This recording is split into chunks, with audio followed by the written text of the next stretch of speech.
You're analyzing the CIB performance at Barclays. Interesting to note, of course, that Jess Staley comes from what is often cited as the most successful bank, investment bank globally. Well, absolutely. I mean, if you think back over Barclays' history, not long ago we had a CEO that was from the retail side, Anthony Jenkins. And so clearly when Jez took over, it was understood that the old mantra of kind of 2/3 non-investment banking, 1/3 investment banking approach probably wasn't going to apply, which it clearly isn't the case now, because just by capital, they've got very nearly 60% of the capital in the group that's allocated by business division allocated to the investment bank. You say the top headline in your report, Barclays isn't Europe's JPMorgan, but it also isn't Deutsche. You'd certainly hope it's closer to JPM than Deutsche Bank, right? Well, the funny thing is, look at the valuations. Barclays is trading at half times tangible book, and that's for a return on tangible capital that I'm comfortable, I think this year is going to get to 9%, because he has said we are prepared to cut investment, we're prepared to cut costs if need be. Look at JPMorgan, that's trading at very nearly 2 times tangible, and you look at Commerzbank and Deutsche Bank in Germany, they're trading at 0.25 times. So clearly, if you look at the performance, you look at revenues, Barclays is top 5, top 6 for underwriting across most fields. It's taking share in equities and FICC trading, but it's still trading at 0.5 times tangible book, which is becoming a bit of a headache for the CEO.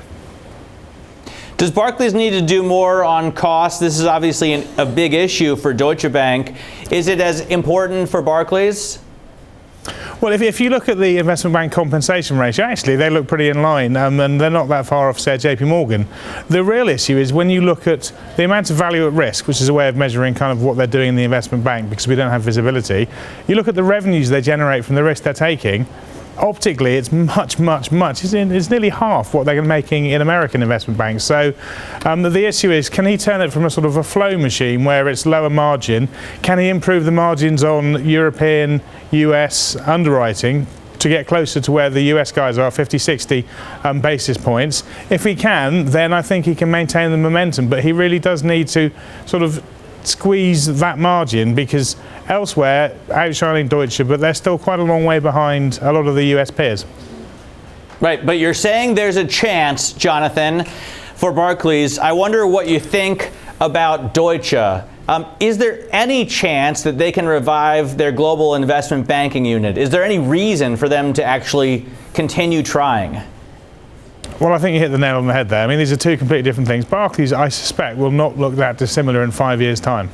Deutsche, I will be amazed if it has the US presence that it does now. So we're talking two totally different stories. Barclays, I think, has done a relatively good job given the environment.